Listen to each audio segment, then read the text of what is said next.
Hello students, आज हम second semester की पढ़ाई स्टार्ट करने जा रहे हैं। इसमें हम वेक्टर्स चैप्टर स्टार्ट करेंगे। वेक्टर्स क्या है? ए portion of a straight line between two given points is called a directed line segment. अगर ये कोई लाइन है, इसके बीच में क्या है, दो फिक्स कोई पॉइंट ले लिए हमने। एक पॉइंट होता है स्टार्टिंग पॉइंट, जिसको हम initial point INITIAL initial point यानी स्टार्टिंग पॉइंट, और दूसरा है एंड पॉइंट यानी टर्मिनल पॉइंट। इसके इस पोर्शन को क्या कहते हैं? Directed line segment. Straight line is directed from A to B, and जब ये A से B की तरफ जाती है तो इसका एरो ऐसे होता है कि ये इस साइड जा रही है, तो ये रिटर्न एज AB, और इसके ऊपर ये वेक्टर का साइन, ये वेक्टर का साइन है। Length of AB is the distance between the initial point and the terminal point. इन दोनों पॉइंट्स के बीच का जो डिस्टेंस है वो इसका डिस्टेंस होता है, और इसको लिखा जाता है मॉड ऑफ AB का वेक्टर। स्केलर, इसमें दो क्वांटिटीज़ होती हैं, scalar quantities, vector quantities. Scalar quantities क्या होती हैं? Quantities which has magnitude only and no direction. Length है, आपको किसी चीज़ की लेंथ नापनी है तो फ़र्क नहीं पड़ता। अगर आपने मान लो स्केल की ही लेंथ नापनी है, आपने लेफ़्ट से राइट नापी है, राइट से लेफ़्ट नापी, उसमें डायरेक्शन मैटर नहीं करती, वो लेंथ जितनी थी उतनी ही रहेगी। बट वेक्टर क्वांटिटीज़ में दोनों चीज़ें, मैग्नीट्यूड और direction.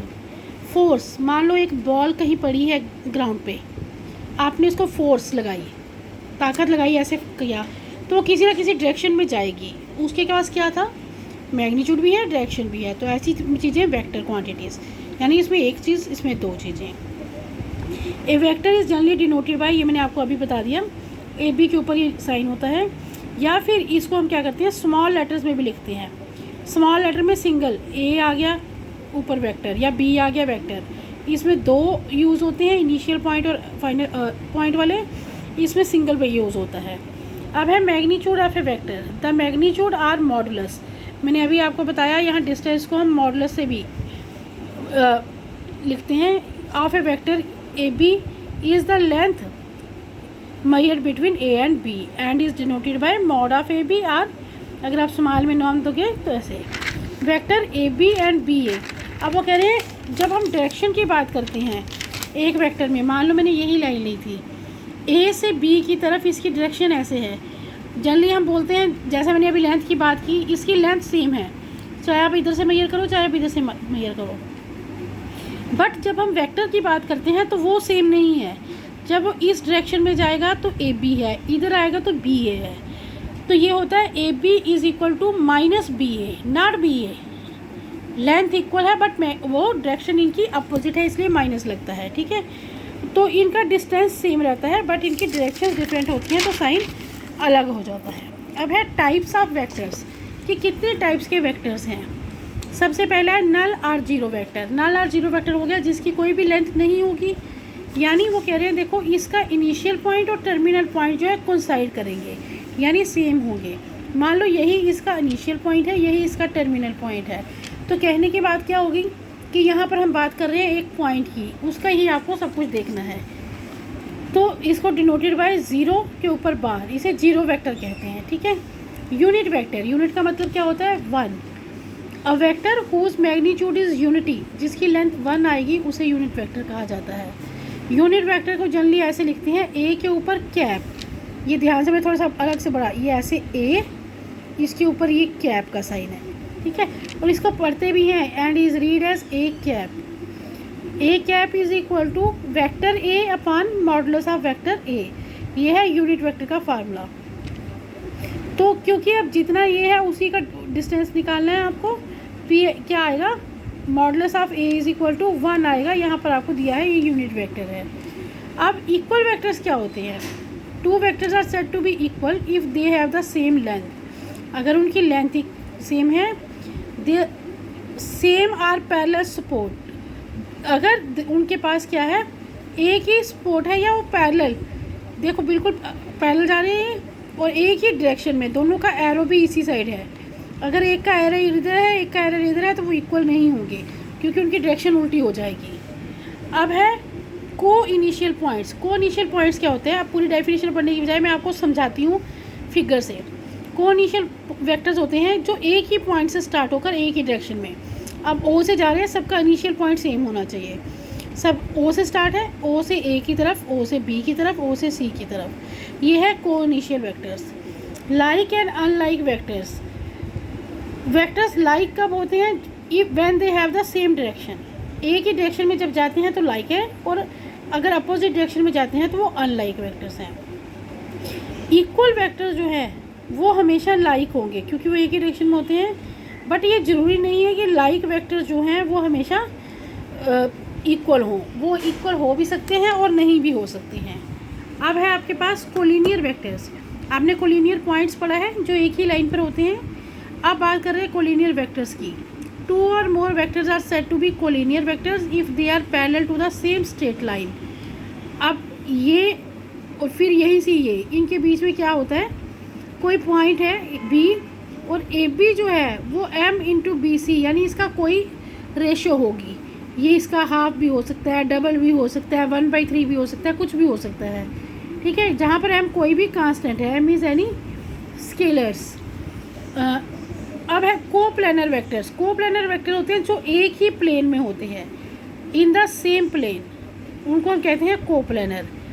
Negative of a vector मैंने अभी पीछे बताया, सिर्फ डायरेक्शन का फ़र्क होता है। इधर जा रहा है तो ये ए बी है, इधर आ यही इसी का इधर हो गया तो ये बी ए है, तो ये उसका क्या हो गया, negative. Position vector, let O be a fixed point and A be any other point, then the vector O is called a position vector of a point A and is generally denoted by A. वो कह रहे हैं मान लो हमारे पास कोई एक O point है, एक पॉइंट ए है, ओ ए इधर से जब हम जाते हैं तो इसे हम क्या कहते हैं, पोजीशन वेक्टर। जनरली आगे क्वेश्चंस में हम क्या करेंगे, पोजीशन वेक्टर को शॉर्ट में हम लिखते हैं पी डॉट वी डॉट, दोनों कैपिटल में है। अब बात करते हैं डायरेक्शन कोसाइंस की। वो कह रहे हैं हमारे पास अभी तक आपने क्या पढ़ा था, पहले एक्स एक्सिस वाई एक्सिस, अब आता है X axis Y axis Z axis. अब एक्स एक्सिस इधर हो जाता है, वाई इधर और जेड इधर। वो कह रहे हैं मान लेते हैं कि हमारे पास कोई पॉइंट है पी ए बी सी, ये ले लिया हमने, ठीक है। इन स्पेस हो, इसका पोजीशन वेक्टर हमने ले लिया स्मॉल आर, ये लिखा है मैंने। वो कह रहे हैं अगर ये इसका पोजीशन वेक्टर जो है वो एक्स एक्सिस की पॉजिटिव डायरेक्शन, ये है ना एक्स एक्सिस की पॉजिटिव, इसके साथ अल्फ़ा एंगल बनाए, वाई एक्सिस की पॉजिटिव के साथ बीटा बनाए, जेड एक्सिस की पॉजिटिव के साथ गामा एंगल बनाए, तो जो अल्फ़ा बीटा और गामा है वो क्या है, डायरेक्शन एंगल्स ऑफ आर। वो क्या है, डायरेक्शन एंगल्स ऑफ आर। और अगर हम इनके साथ कॉस लगा देते हैं, कोसाइंस लगाते हैं, cosines of direction angles, that is cos alpha cos beta gamma are called direction cosines. Generally जो कॉस अल्फ़ा बीटा गामा है जिनको हम डायरेक्शन कोसाइंस बोल रहे हैं, उनको हम एल एम एन से डिनोट करते हैं। एल होता है कॉस अल्फ़ा, एम होता है कॉस बीटा, एन होता है कॉस गामा, ठीक है। और एक बात आपने याद रखनी है, डायरेक्शन रेशियोज़ क्या है, डायरेक्शन रेशियोज़ होते हैं small A B C, direction cosines होते हैं small L M N, direction ratios होती है स्मॉल ए बी सी, और इनकी रेशियो जो है एल एम एन के साथ सेम होती है, L by A equal to M by V equal to N by C होता है। और एक इम्पॉर्टेंट चीज़ आपने याद रखनी है कि direction cosines L M N जो है इनके स्क्वायर्स का सम 1 होता है, जबकि डायरेक्शन रेशियोज़ के स्क्वायर का सम 1 नहीं होता है। अब है addition of vectors. Addition of vectors में क्या है, एक सबसे पहले आता है ट्राइंगल लॉ ऑफ एडिशन। इसमें क्या है, ओ से हम स्टार्ट करेंगे, देखो ओ से इधर डायरेक्शन जा रही है, फिर इधर जा रही है, तो फिर इधर आनी चाहिए थी ना, ये इधर नहीं आई, ये इधर से गई है, यानी इन दोनों का इनिशियल पॉइंट सेम है। तो ओ बी जो है जिसकी डायरेक्शन गलत उल्टी गई है, हमारे हिसाब से अगर इधर जा रही थी, इधर जा रही थी, इधर आनी चाहिए थी, बट ये इधर गई है, तो ओ बी क्या होता है, ओ ए प्लस ए बी होता है, यानी ए प्लस बी के इक्वल होता है। ऐसे ही पैरेललोग्राम लॉ है। पैरेललोग्राम लॉ में हम क्या लेते हैं, हमने ओ से स्टार्ट 2 लाइंस ले ली, मान लिया ओ ए है और ओ बी वेक्टर बी है। इसमें ओ और ओ सी क्या है, अर्जस एंड साइड, साथ साथ वाली साइड्स हैं पैरेललोग्राम की। तो पैरेललोग्राम में क्या होगा, O A then there sum A plus B is defined as a vector. अब ओ बी क्या होगा, वही ट्राइंगल लॉ वाली बात करो। ओ बी में मैंने क्या बताया, अगर ये बी है तो ये भी बी होगा, क्यों? Opposite sides of triangles. अब ये इधर डायरेक्शन, ये इधर डायरेक्शन, अब इसकी इधर आने के बजाय उधर है, तो O B equal to O A plus A B, यानी ए प्लस बी।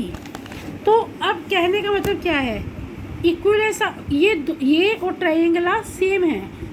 उसमें क्या है, होती ही एक ट्राइंगल है, पैरेललोग्राम में हम बीच में एक डायगोनल बनाते हैं तो दो ट्राइंगल्स बन जाती हैं, बट रिजल्ट सेम आता है। तो ये हमारा इक्विवेलेंस ऑफ टू लॉज का है कि पैरेललोग्राम लॉ जो है वो सेम है ट्राइंगल लॉ के। ठीक है, अब बात आती है vector addition is commutative. Commutative क्या होती है कि अगर आप दो वेक्टर्स को प्लस करना है, आप a प्लस बी लिखो या b प्लस ए लिखो, दोनों सेम होते हैं। ऐसे ही एसोशिएटिव, ये लॉज आपने पहले भी पढ़े हैं, a प्लस बी प्लस सी, यहाँ b प्लस सी को ब्रैकेट में रखा है, यहाँ a प्लस बी को ब्रैकेट में रखता है। एग्जिस्टेंस ऑफ एडिटिव आइडेंटिटी, हम ले लेते हैं कि कोई एक वेक्टर a है। अब a में जब हम 0 प्लस कर देते हैं, a plus 0 is equal to 0 plus a is a ही रहता है।